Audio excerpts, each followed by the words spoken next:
As mulheres com deficiência enfrentam desigualdades dentro das desigualdades. Apoios sociais reforçam a inclusão de pessoas com deficiência em situação de vulnerabilidade. E Ruben já pode ir à escola. A matrícula do jovem com autismo foi finalmente autorizada. Estes são os títulos do Jornal da Inclusão.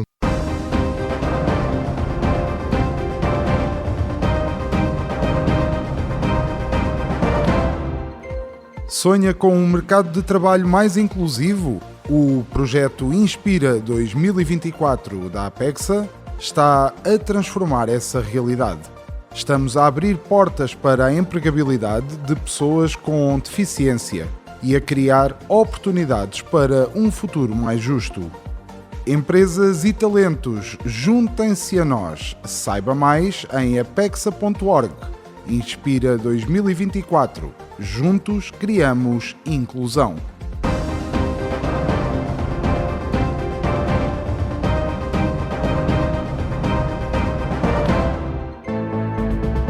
Ondas de Impacto. Jornal da Inclusão. Ser mulher na Europa ainda é muitas vezes sinónimo de enfrentar desigualdade. Mas ser mulher e ter uma deficiência é como jogar um jogo em que as regras já são injustas e ainda te tiram metade das peças do tabuleiro. Segundo a Inclusion Europe, as mulheres com deficiência enfrentam obstáculos mais pesados e persistentes em praticamente todas as áreas da vida, do emprego à saúde, passando pela própria autonomia. Os números falam por si e são tudo menos simpáticos. Na União Europeia, 48,1% das mulheres com deficiência entre os 20 e os 64 anos estão empregadas. Parece razoável? Talvez, mas os homens com deficiência da mesma faixa etária atingem os 53,7% e a média da população sem deficiência chega aos 82,2%. Ou seja, as mulheres com deficiência ficam duplamente para trás pela deficiência e pelo género. A Inclusion Europe é clara neste aspecto. Esta exclusão não é apenas estatística, é estrutural. Muitas mulheres com deficiência intelectual são deixadas de fora da força de trabalho e das oportunidades que daí advêm. São forçadas a depender da família, de instituições ou de benefícios sociais limitados, o que torna mais difícil viver de forma livre e independente, lê-se no relatório. Mas a desigualdade não se fica pelo trabalho. Dentro de casa a violência é uma realidade assustadora. As mulheres com deficiência têm entre 2 e 5 vezes mais probabilidades de sofrer violência doméstica do que as mulheres sem deficiência. E não falamos apenas de agressões físicas, há abusos específicos ligados às suas deficiências, como o isolamento forçado, a negligência médica e até a esterilização não consentida. Em 2025 há ainda países europeus que permitem a esterilização forçada de mulheres com deficiência e entre eles estão Portugal, a Hungria e a Chequia. Apenas 9 países criminalizaram esta prática como uma infração autónoma. Malta foi a mais recente a proibi-la. Aconteceu em 2024. E com o envelhecimento a situação não melhora. Entre as pessoas com mais de 65 anos que precisam de apoio a longo prazo, 37% das mulheres necessitam de ajuda contínua, comparado com 23% dos homens. O Fórum Europeu da Deficiência aponta que as mulheres idosas com deficiência enfrentam riscos acrescidos de isolamento social e institucionalização amplificados por estereótipos de género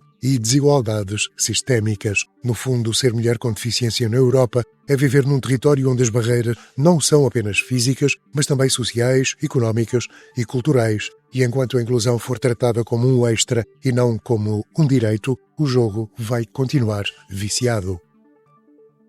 Apoios sociais reforçam a inclusão das pessoas com deficiência em situação de vulnerabilidade. Ora, as pessoas com deficiência que se encontram em situação de carência económica, desigualdade social ou dependência têm acesso a um conjunto de respostas sociais que visam promover a sua inclusão e qualidade de vida. Estes apoios, disponibilizados através de programas específicos, procuram assegurar condições mais justas e mais dignas, reforçando o compromisso do Estado com a igualdade de oportunidades.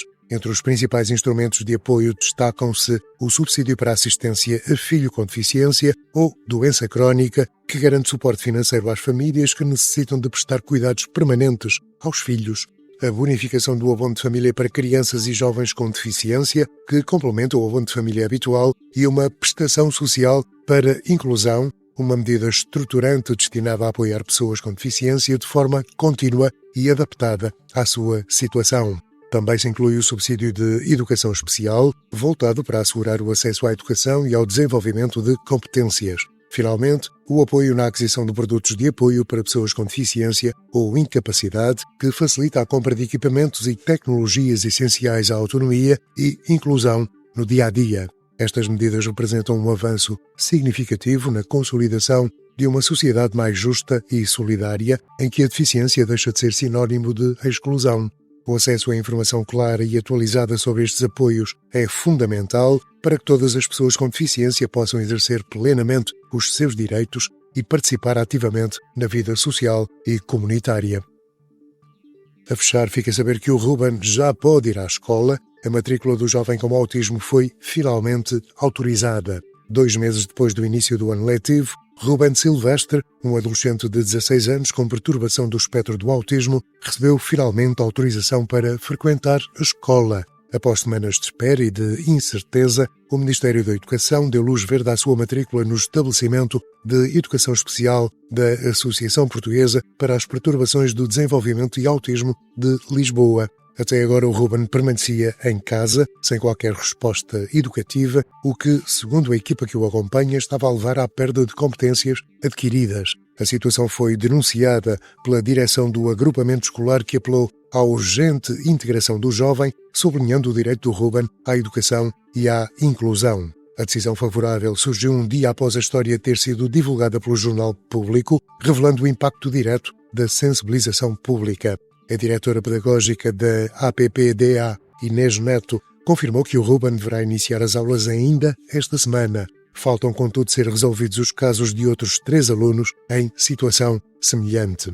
Este é um passo importante para a inclusão e para o cumprimento dos direitos das pessoas com deficiência, lembrando que o acesso à educação é um direito fundamental e um instrumento essencial de desenvolvimento pessoal e social. A história do Ruben é também um lembrete do trabalho que há ainda a fazer para garantir que nenhuma criança ou jovem fica para trás. Tal como defende a APEXA, a mudança no mundo começa com a inclusão e cada vitória individual é um avanço coletivo na construção de uma sociedade mais justa e solidária. Ondas de Impacto. Jornal da Inclusão.